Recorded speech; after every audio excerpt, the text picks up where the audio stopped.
In this video, you will hear me call out the Houston-Harris County Police Department for actions that they should have taken. It is election time, and what I want to see is somebody step up to talk about what they're going to do about this situation. But in my spreading awareness, I want you to be aware of the process, the questions that they asked me, the things that I went through during this, and also key pointers on things that you need to look out for. And in the event you want to make sure that you take these steps, I'll explain it all in a video. So this is my story. Check it out. When I lost my son to a fentanyl-laced vape, it wasn't just a devastating loss. It also exposed deep injustices in the system. When the police conducted a wellness check, they didn't even let me identify his body, despite them already knowing him because he called them multiple times, so they knew he had issues. They never seized his phone to even try to trace where he got his vape from, nor did they even investigate the device itself. These oversights, this neglect, left me searching for answers. I am sharing my story not just for remembering, but so others can recognize these risks and push for better care when it matters the most. First, once they told me that he was unresponsive, and I knew that was his home, I wasn't mentally prepared to go in there and see that way. That was a process, and they're telling me they're doing things the way it's supposed to be done. They kept me out of there, they kept me away, and I just thought that was a part of the process. Next, they called a medical examiner over, and the medical examiner takes a while. They kind of take you in, take your blood pressure, kind of make sure that you're okay, ask you questions, while the police are actually doing the investigation. So as I'm getting my blood pressure taken to make sure that I'm not going to pass out, make sure that I'm okay, the police come down and they rule out what they see before the medical exam there. So they say,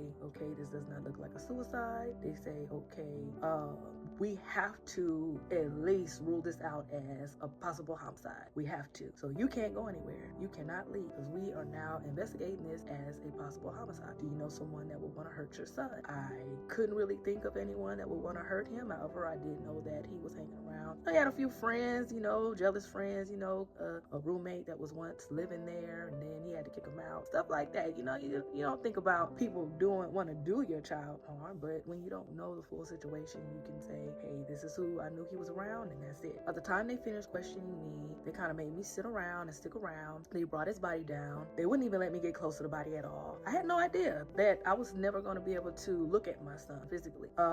It really, really hurt to see see him come down in that stretcher, and kind of pretty much your mind is gone at that point. You just somewhere else. You're going to experience a feeling like none other. Everybody takes that kind of thing differently, but one thing's for sure, you're going to experience something you've never felt before, especially if you've never had to, find someone you love in that way. Now, by the time the medical examiner comes over, what they're going to do is look at the body, and they're going to give you information based on the way the body looks. What they do is they can look at how the blood settles in the body. They were able to tell me that I found him at like 6 o'clock in the morning on a Saturday, and they was able to tell me that he had been gone 24 hours. The last time I talked to him physically was on that Thursday night. Friday, I didn't talk to him, and so when I realized I hadn't talked to him all day, and then I wasn't getting an answer on the phone, I went over there first thing early in the morning. I couldn't even sleep, so he had already passed away that Thursday evening. They are able to tell that by looking at how the blood's in the body. Okay. What I did not think about at the time was how they told me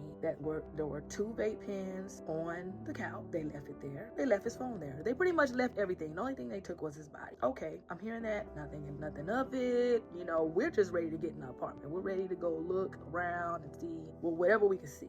Once I take his phone with me, now I have the responsibility of trying to figure out how to get in his phone. Okay, my son had an iPhone. I am a Samsung user. If you are a Samsung user and you don't know nothing about iPhones, I'll tell you right now that once you lock those things out, they are impenetrable.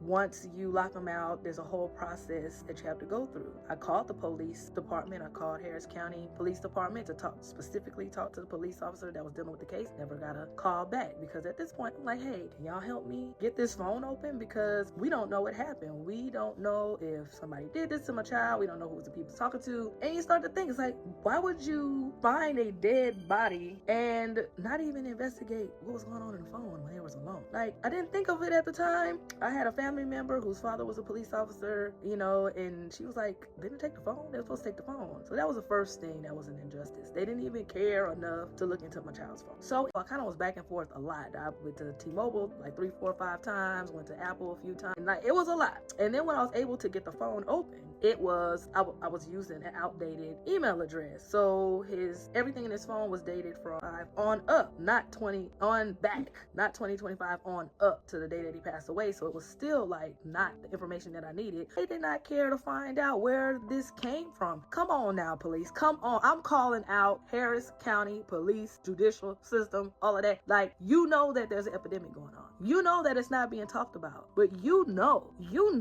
that this is happening to teens all over the place. Why would you leave the vape pens there? Why wouldn't you take them with you so you can look and see where the fentanyl came from, which vape had the fentanyl, what the brand of the fentanyl, what brand the vape was, so you can investigate where this came from. Injustice did not care. I will never find out which one of those vapes. My son had vapes all over the house. He had vapes in his car before I took the car away. But there were 2 vape pens on the couch when they found my son, and they did not take them. They left them there. No investigation on the vapes at all. They don't care. So I want to inform you all out there that Apple has an app called the Legacy app, the Legacy account. You can look it up. It's an account in the event that a person passes away. They give this key code to a trusted family member, a trusted person that they love, so that they can open the phone. Like, literally, that's what it's for. To be an aware parent, if something was happening to your child and they are vaping, you need to make sure that the medical examiner takes the vape pens with them. Okay, that's what I want you to encourage you to do. I want to encourage you to get the Apple Legacy account, to be aware that there is a way that you can get into your child's phone if you, in the event that you don't know their passwords and stuff like that. And I mean, even they don't live with you no more. It's just anybody, like, anything can happen, and